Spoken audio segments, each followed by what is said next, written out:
halftime. Glad to give you some alternative entertainment. Week 10 is underway. Sigmund Bloom here. Matt Waldman may or may not be joining us. We're joined by Jeff Bell tonight, and maybe some other Thursday nights going forward. We're gonna have some fun here because this game is not fun. Jeff, before we jump into DJ Moore, well, let's talk about the game he's playing in tonight. Falcons at Carolina and the remnants of a tropical storm. Yeah, and the weather is really becoming a factor. It's going to be a bigger factor in the second half, but really the factor of the first half is Arthur Smith's offense or lack thereof. Ultra conservative game approach, and this is a very game script dependent team. Carolina's able to get out there, grab that early lead, and now they did open it up right at the end of the first half, and some of that is game script dependent, some of that is short on time, and we'll see if that translates over into the second half, and maybe hopefully we get a little bit of fantasy goodness out of guys like Kyle Pitts or Drake London, but it's been a rough first half. Yeah, but these are just, Jeff, these teams can be confusing. I thought we had some sort of idea that Cordero Patterson, well, that's the most trustworthy player in the whole game tonight, right? Because he looked good at the goal line, and Atlanta was able to move the ball against the Chargers. The Panthers and Bengals played the Kitty Bowl, and the Panthers rolled over and let Joe Mixon scratch their belly. I mean, their defense parted for him. So Cordero Patterson's going to be great. No, but Dante Foreman absolutely running with that same kind of vigor and energy. And both of these teams are going to stay committed to the run, even whenever the game script should tell them to run, not to run, and hope to set up the pass with some rudimentary stuff for quarterbacks that are very limited, right? These are offensive coordinators that are designing an offense. Some of the stuff we were talking about before we went on the air, Jeff, about what puts the team in their best chance for a win might not be what we want to see. These talents, there's some talents, but unfortunately DJ Moore and Terrace Marshall, their talents were best used as blockers on a Laviska Shenault touchdown. It's good to see Shenault still doing some stuff, but yeah, this is not going to be a game that's going to get your fantasy week off to a good start. DJ Moore, Jeff, the cover boy for this. So you're looking at your rosters. We're all at the same point, week 10, thinking about the playoffs, looking at what we got. DJ Moore, obviously you drafted him to be somebody you plug in every week. We've seen some ups and downs. We may see Sam Darnold. We may see Baker Mayfield. No idea about the quarterback. What do we have in DJ Moore? If we have DJ Moore, do you just say, well, if he's my third or fourth receiver, I'll just roll it and see what happens. He's good enough. You saw what he did a couple weeks ago against Atlanta. Or are you thinking you need to upgrade that spot? If you still can, if you're going into the playoff, and if you've been able to survive DJ Moore to this point, I think that would be a target upgrade point, because we know Baker Mayfield has not allowed those options to flourish. And so if they go back to Baker Mayfield at any point in time, that's where it was real bad. We got a hot streak the last couple of weeks with PJ Walker taking over and DJ Moore seeing some of that volume. We know DJ Moore is a very volume dependent player. On the one hand, you have a player that is the team's clear number one receiving option, and you always love to get those, but at the same time, just the struggles. I think PJ Walker kind of got outside of himself last week, and the game got away in Cincinnati. He got benched. He kind of came into this one expecting to be a little bit more conservative, really relying on Donta Foreman, and Donta Foreman has been the story potentially for the Panthers offense, and it surprises me in this day and age when you have the Panthers that are looking to get draft picks for players that are on there, and then you have teams like Buffalo or Kansas City that can struggle sometimes with this too high cover, that shell, and really you would think the answer might be physical running right down the throat of that. It surprises me that no team was interested at all in throwing something very, very late at Donta Foreman, because we saw last year with Tennessee really stepping into that Derrick Henry role. This is a very punishing runner, and this is a guy that it just seems like the league, I don't know if the league has not willing to accept that he's fully back from that Achilles injury or what's going on there. But when it comes to DJ Moore, if you are surviving, if you're going into the playoffs, I would be looking to target to upgrade that.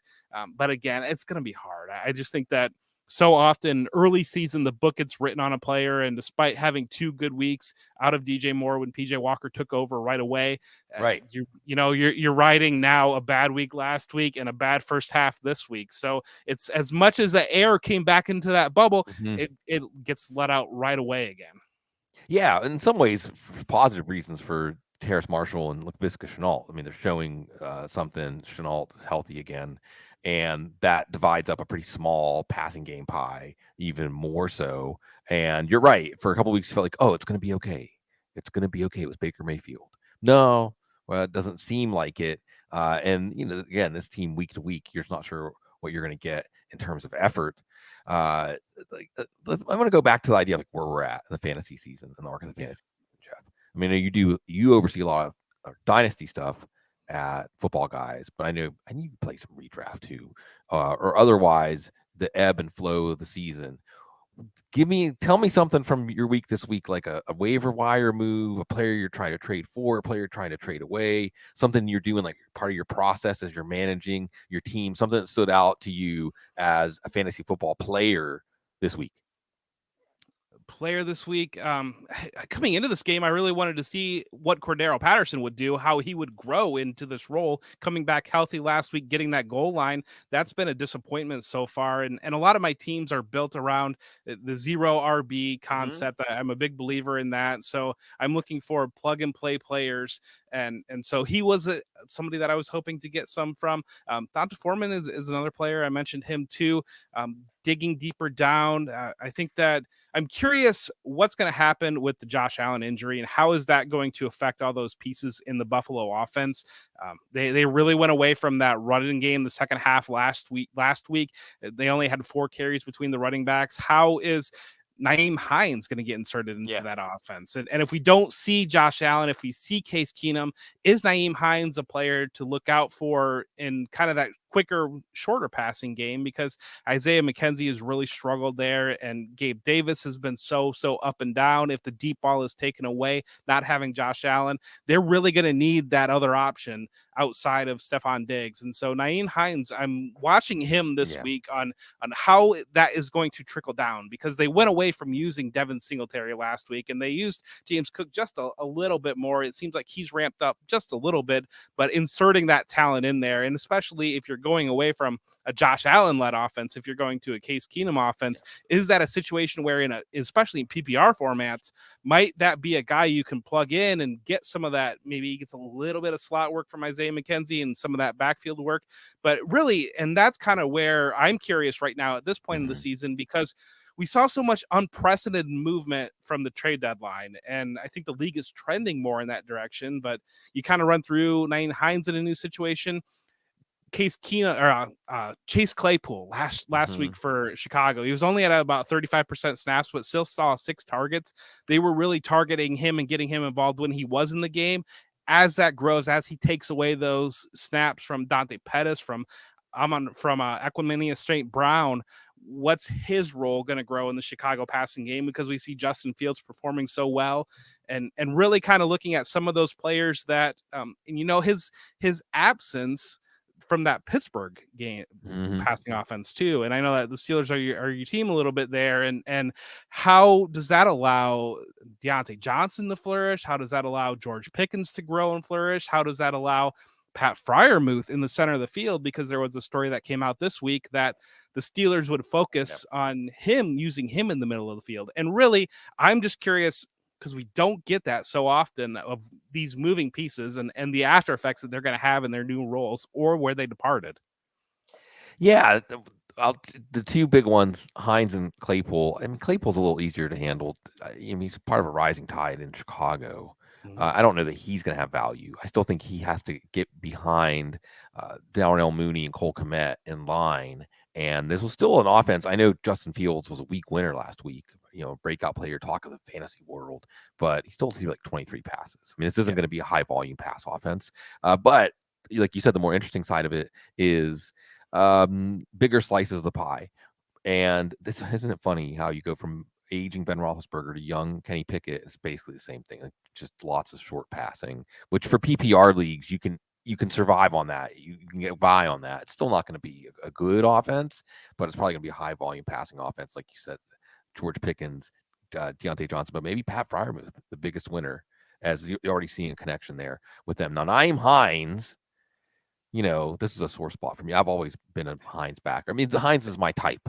Really, every time a back like Nyheim Hines comes into the league, I want it to happen. And I think we are getting into an era in the NFL where they're spreading the field more, and some smaller BMI type players are getting more usage, or otherwise we're seeing the size thresholds of wide receiver and some things like that changing. And maybe that means there's a space. I've always thought there was a space for a player like Nyheim Hines, and so did the Bills. They've been looking for him. First, it was J.D. McKissick. Couldn't get him. They draft James Cook, but the Bills have a thing about trusting rookies. I really do think we're going to see Khalil Shakir especially next year, and wonder, why didn't he play more this year? Well, that's just where they're at.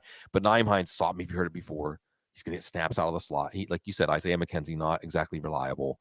And then this should be an offense that embraces short passing while Josh Allen is on the mend. But the problem, Jeff, is that even though I see that and I see that optimistic slant, I've been optimistic on Hines and waiting and waiting and waiting for so long. So tell me somebody, because I'm on the couch. It's always some 1 degree removed from on the couch, Jeff.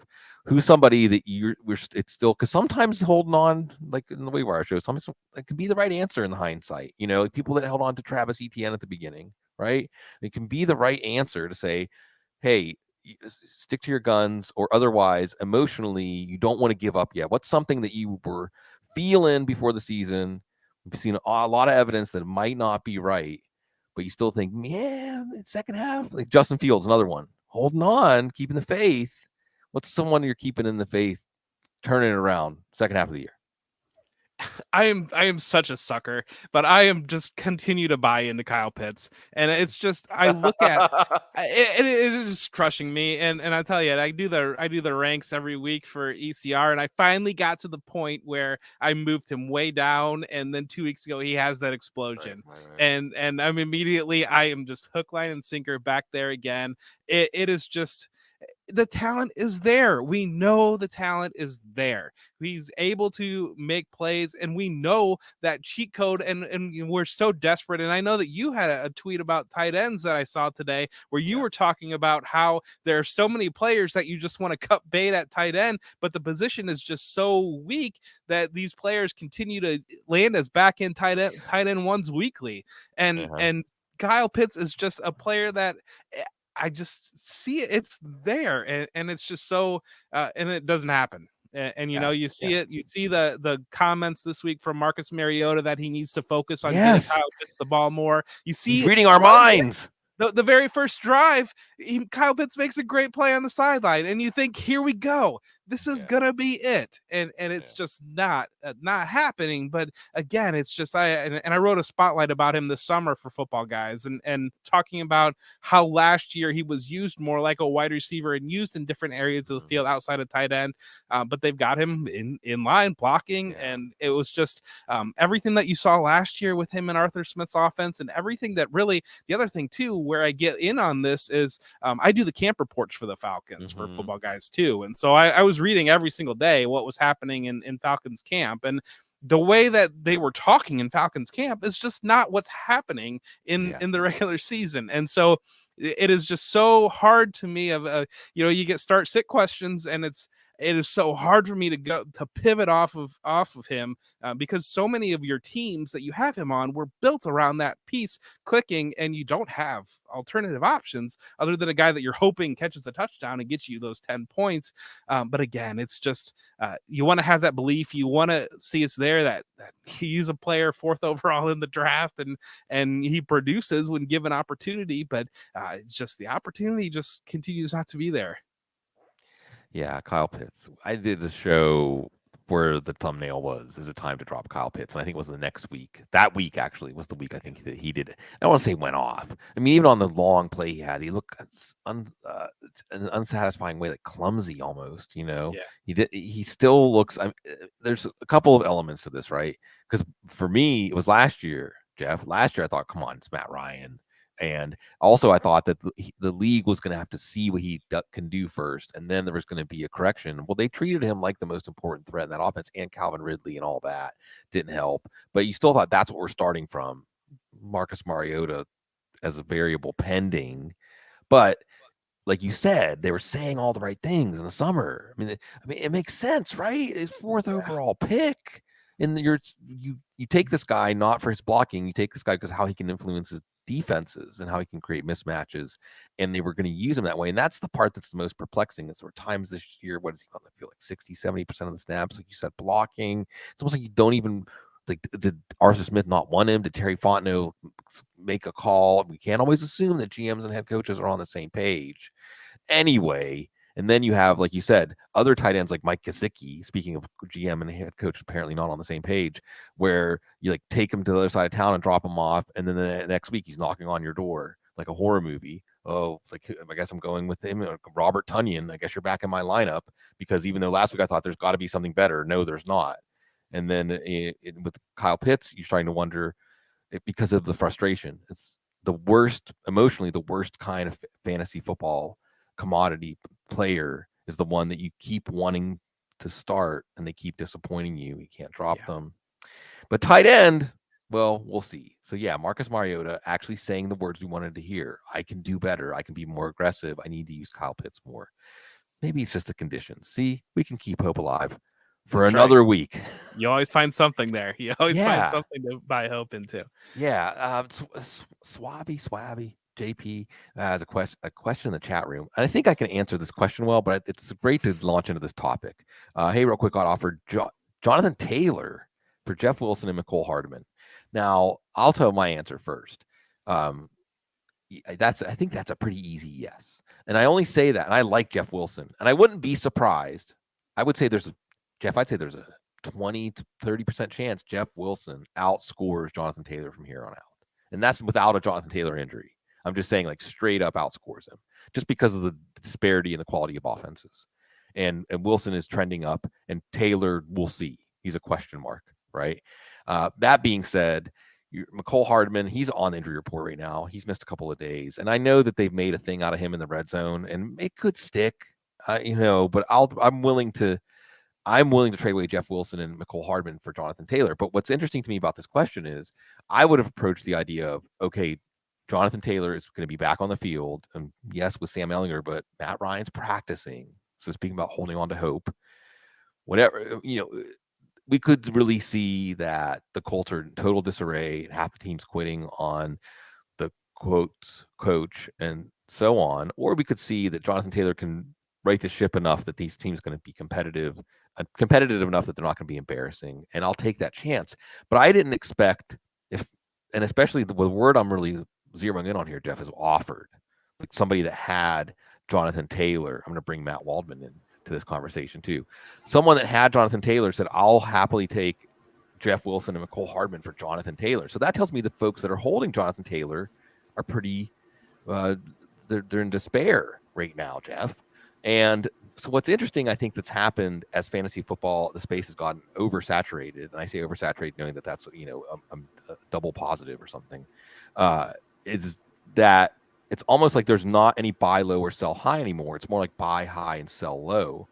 And now we're almost to the pendulum swinging back, where so many people are thinking sell low on Jonathan Taylor that the smart move might be, go ahead and buy low, because that seems to me in a redraft format to be a little bit low for a player that we were taking number 1 overall 2 months ago. But I do this whole lead in. You can talk about this specific trade if you want, Jeff, but also just the idea of if you have Jonathan Taylor, we're going to look back and say the right move was either to sell him or buy him.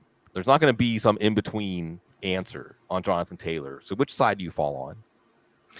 I fall on the side of I would buy Jonathan Taylor at this point. I think that we have enough of the season left still that things can turn around. And I think that we all doom and gloom about the hire of Jeff Saturday, but there's also a chance that Frank Wright had lost that locker room. Jeff Saturday comes in there and gives them something to buy into, wants to pound the ball and run the ball again. And they have not been able to do that all season long. And it's, in this instance, and people are panicked, and that's where a lot of it comes from. You haven't gotten that production, and realistically, if you use your first round pick or you use the 101 in your draft on Jonathan Taylor, you're that team that's struggling in your league most likely, and so you're looking right now for immediate production. And that's what this trade says to me, that you're looking for immediate production to plug into your lineup, that you are saying, well, Jeff Wilson, we saw him potentially take over that lead back role in Miami. Well, I want to buy pieces of that Miami offense. It looks fun and exciting. And the new arrival there comes right in. And then Mecole Hardman, it does seem like while he's not playing, he's only playing about half the snaps, but when he is playing, the Chiefs have focused on getting him involved there. But I do think that Jonathan Taylor, as much as we talk about, we're kind of right at that halfway point of the season, and really we're kind of closing towards the back half of the regular season. Taylor, we know the potential is there, and I know the injury seal's broken on that, and that kind of factors in potentially a little bit as well. But this could be one of those that people were buying Jonathan Taylor for Jeff Wilson and Mecole Hardman, and then riding that to championships in their league because he gets hot over the last 3 weeks of the season. And really, when I'm looking at my rosters and what I'm trying to build within my team, who has that ceiling, who has that potential to get hot and to really kind of be that focal point of your team going into the playoffs, and to pretend that Taylor doesn't have that ceiling just because we saw that ceiling last year, and things into the change catalyst with Jeff Saturday that, we think it's going to go bad, but things were already bad. And so it could go good. And so buying on things that change and allow potential that it will change moving forward, I think are the types of moves that you really want to look at doing. Yeah, Matt, I was going to say sell Jonathan Taylor this week because I thought there'd be enough optimism that you could still get. If I said a few weeks ago, I think I said 50 cents on the dollar, which is like an early third round pick for him. Now I would take 25 cents on the dollar, but 25 cents on the dollar is still like a fifth round pick. And Mecole Hardman and Jeff Wilson aren't even fifth round picks if we're drafting today, right? I mean, they're useful pieces. So and the other thing is, in a question like this, you expect it to be phrased, I'm going to try to get Jonathan Taylor. I was going to offer Jeff Wilson and Mecole Hardman. Do you think that's enough? But that's not what this question was. Was someone offered me Jonathan Taylor? So folks are panicking, like Jeff is saying. We shouldn't assume. We thought Russell Wilson was actually okay, and the problem was Pete Carroll. Where did that assumption get us, right? So what do we think about Jonathan Taylor and what's down the road for him the rest of the season? Well, I mean, I'm not optimistic about Jonathan Taylor just basically because the offensive line hasn't changed. Mark Lewinsky still is gone. Fisher's still gone. They just have a less experienced quarterback at being able to call them into runs and passes that they need to at the line of scrimmage. So that part's bad. The good part, though, is that Sam Ehlinger can run the football, and that means that they can do a lot more to force defenses to play all 11 men on the offensive side of the ball, as opposed to everyone always paying attention to Jonathan Taylor in that regard. And they do that anyway a little bit with Paris Campbell. The fact they got rid of Nyheim Hines is a little bit of concerning with that too. But still, they have multiple weapons that they can do some things with to keep defenses from potentially just cramming themselves towards Taylor at every opportunity. The other thing too is this. I just look at this from a common sense standpoint. If you have Jeff Wilson and Mecole Hardman on your team, it's most likely that you don't need Jeff Wilson and Mecole Hardman on your team. Right. You may need one. You probably don't need both. If you do need both, then you probably wouldn't be trading them for Jonathan Taylor at this stage anyhow. So if someone's offering you those, wants those two for Taylor, you take that in a hot second. Yeah, and maybe this is just an outlier result where you can't actually get Taylor for that in most scenarios. But I think that just that data point says maybe the other side of this and taking advantage of the despair is where it's at. So we'll see. We were talking before, and this is Kyle Pitts. We were talking about this with Kyle Pitts. Jonathan Taylor is another player. But I was talking to Matt about the idea of keeping the faith, okay? And how keeping the faith has been rewarded this year, right? Keeping the faith with Justin Fields, Travis Etienne, Kenneth Walker, that's another one. Keeping the faith, right? The people that didn't bail or get discouraged have been rewarded, and the people who swooped in when someone did get discouraged also being rewarded. Who's somebody that maybe you want to swoop in the next couple of weeks if people are getting discouraged, where you think keeping the faith is going to pay off in the second half of the year? No, that's a good question. I mean, honestly, I still think Russell Wilson has that opportunity because the weapons are still there. I love hearing, people weigh in on him, but from what I've tracked, what I've seen, he hasn't been the problem on the level that people make the problem out to be. So for me, it's a matter of whether they can, address things with that offense and with the differences with quarterback play as it goes. I mean, you're not going to be able to trade. And if you do, you're not going to get much. You're not going to get much off the waiver wire anyhow. So I would stick with him. The idea, I hear people talk about Tom Brady falling off the cliff, and that one is redonkulous to me. I mean, I've watched enough of Tom Brady. It's the offensive line, so I'd keep faith with that. Those are two that seem to fit well for me. The guys you mentioned Kenneth Walker. Yeah. You mentioned Kyle Pitts. Who was the third one you mentioned? I mentioned ETN. Okay. Walker and Fields, you've been paid off by riding out the rough patches. Yeah. And I think those are good, obvious ones that, I mean, I don't want to shame anybody for bailing on those guys, but those are guys that you would, when you draft those players, you're like, I'm riding them all season regardless of what happens, because they're reserves who, if they get plugged into the opportunity, they're going to be fine. Mm-hmm. It's different to have faith in Kyle Pitts.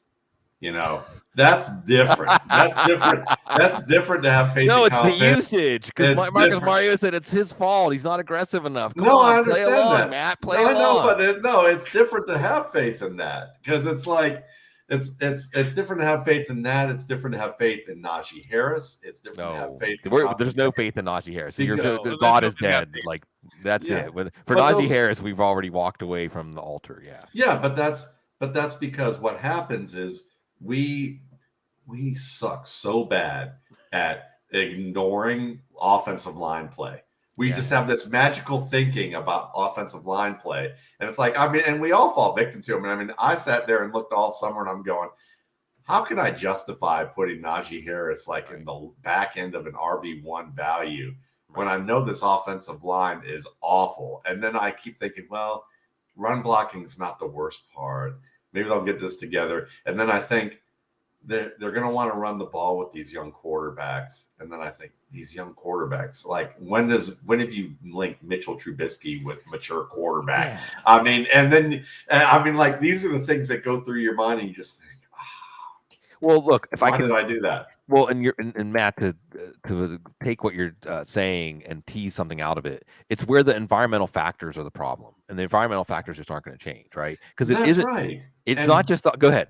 And that's right, because when you look at guys like when you have high round picks who aren't looking good, and the issue is either the offensive line or the quarterback is not suddenly going to get much better, you need to bail. That's the lesson we have to learn, is you need to bail early on those and not be afraid to do that. Because right.